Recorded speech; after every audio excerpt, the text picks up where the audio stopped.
Hi everyone. I wanted to show you a quick little example of how we can create a RESTful API using RAML. And I'm going to be using this handy little editor that's running in my browser. It's got actually a couple of modes. You can switch it into dark mode, which is the way I usually work. But for this video, I'm actually going to use the light mode because I think it captures better. So this is an example of a RESTful API captured in RAML. I've put in here the title, World Music, because I want to build a tiny little example of a world music service that serves out songs from all over the world based on the genre. Now it's a RESTful API and I haven't deployed it anywhere, so I don't have a base URI yet, so I'm just going to design it. And for a RESTful API, first thing to do probably is to choose the resources. So I'm going to start with a collection of songs, and in RAML you capture it in this way. Basically give the relative URI of that resource. And what can I do with something like that? Well, down here on the bottom, you'll see there's a little shelf that gives me the various options I can use at that moment if I don't remember all of REST or all of HTTP. But in this case, I'll just find it easier to type. So I'll put in a get, and I'll put in a post, because I can get that collection and I can create a new item in that collection. It's probably all I want to do on a collection. And how about an individual member in that collection? I'm going to address it by the song ID. And on that individual member, I can get it. I can update that individual song through a put if I want to submit the entire song, or a patch if I want to give it partial update. And then it's a full CRUD API, so I'm going to be able to issue a delete. And of course I can go in a moment and add parameters and bodies and schemas and so on.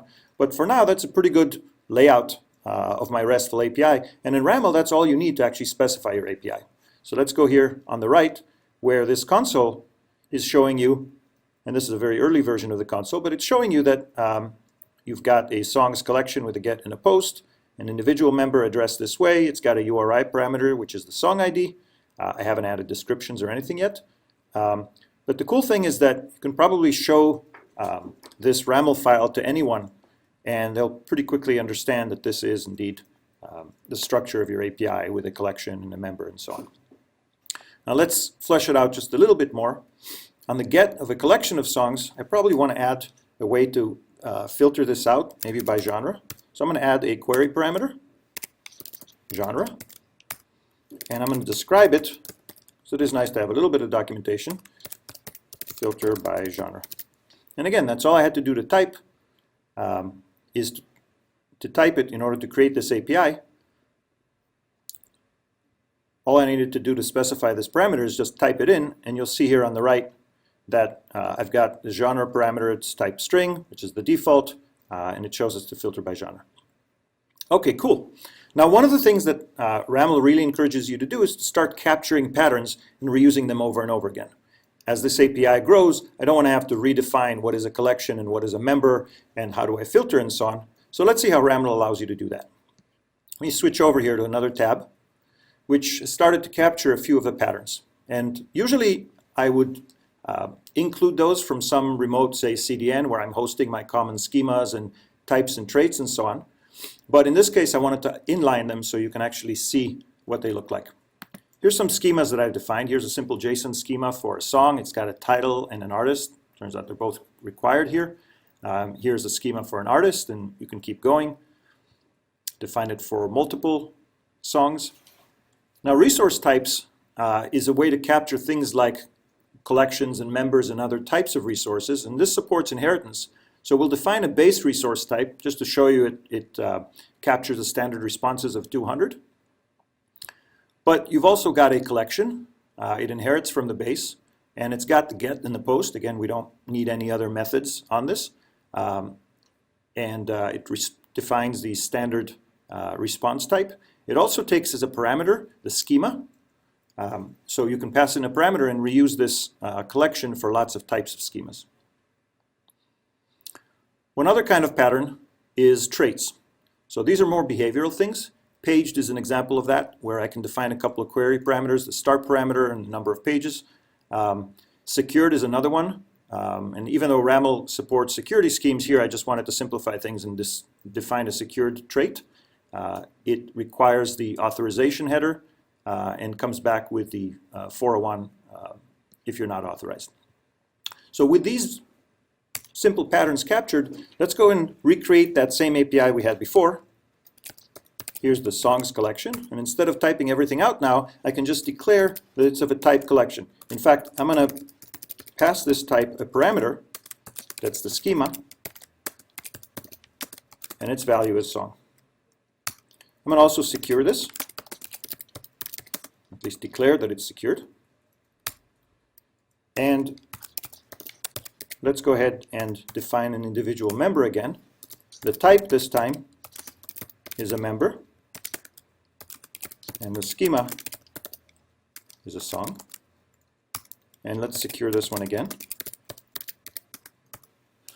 And with these, 6 lines of definition, which are pretty readable. It tells you that songs is a collection of type or schema song, it's secured, and so on. So with these 6 lines, I've pretty much defined a pretty full API here. If I look, for example, at the songs, I can see that it's got the start and the pages because I define my collections to be paged.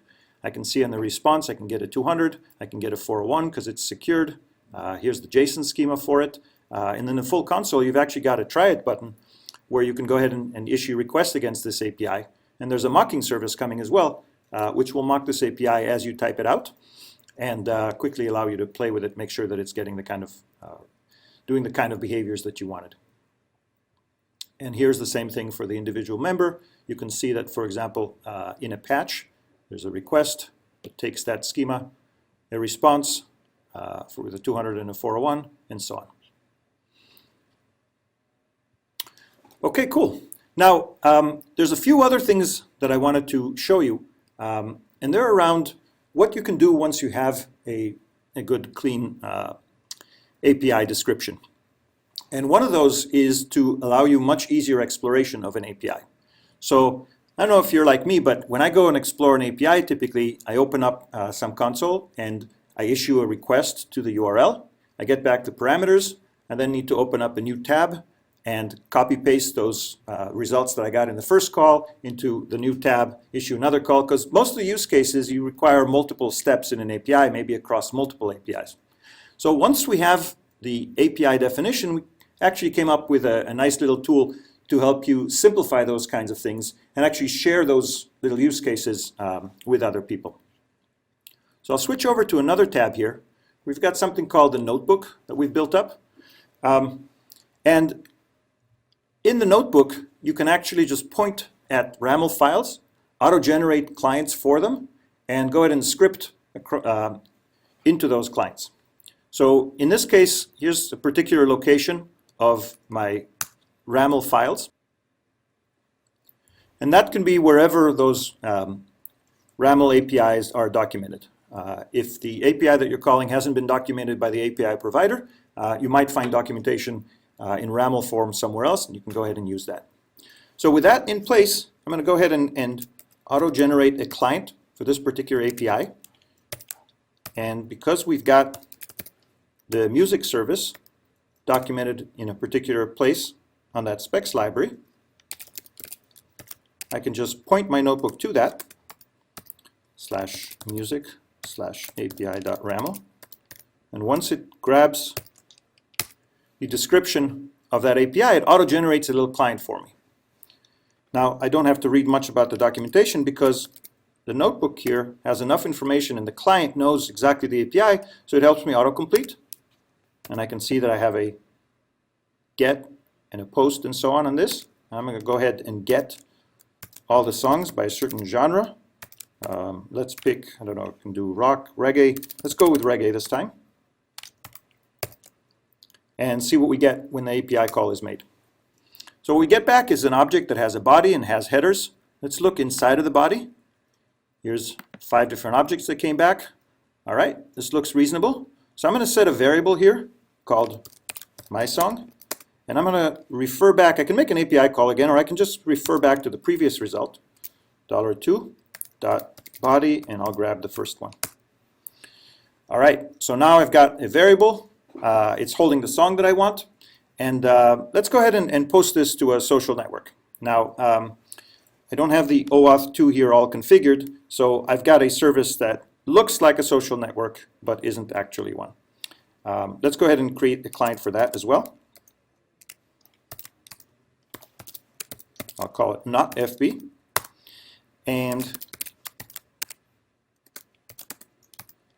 I will point it rather to my RAML file and create a client for that as well. And now I can see that this API requires my user ID, and it has a feeds API, and that feeds API supports a post method where I'm going to pass it a parameter called message, and I'm just playing around here. I'm going to post the title. And let's look directly at the body that comes back. Cool. All right, so if this were the real social network, it would have posted this to my social feed. And it's a pretty interesting example of how to mash together the world music API. I'm going to add a little bit of documentation here.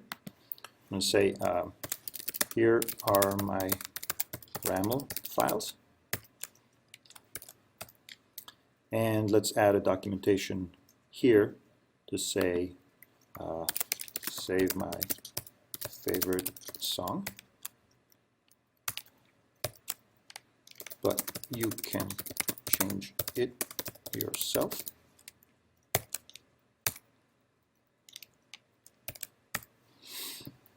Okay, and this is a live notebook showing a particular use case. What's really cool is I can actually share this with other people. So let me give this a name. This is a world music use case. And if I share this link with anyone else, here's what they'll end up seeing. I'll just refresh the page here. And the notebook will load up exactly that data. And anybody else will be able to do this and also end up running their own example. So let me just hit the run button here. So I can run things individually, or I can run them all together. In this case, I'll go ahead and run them individually. So anybody else can go and create the client. They can change this, say something else. They can set the song to be that, authenticate themselves if they need to, and go ahead and paste it to their wall. So we think this is going to be a pretty interesting way to save API use cases, share it with other people.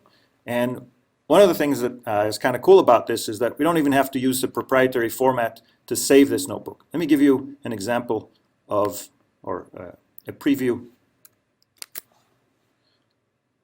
Let me show you the internal format of this. I'm going to copy the ID of this notebook. And you can't see this, but I'm going to the gists on github.com and pasting in the ID of that notebook. And you'll see that that entire notebook is really just a markdown file that happens to have fenced code blocks inside of it. And the notebook is just smart enough to realize that those fenced code blocks can actually be run and offer you to run them. Let me see if I can show you the actual markdown here. So here's the actual markdown that we saved. This is all the data that the notebook needs. Okay, thanks. I hope you enjoyed this little example of RAML.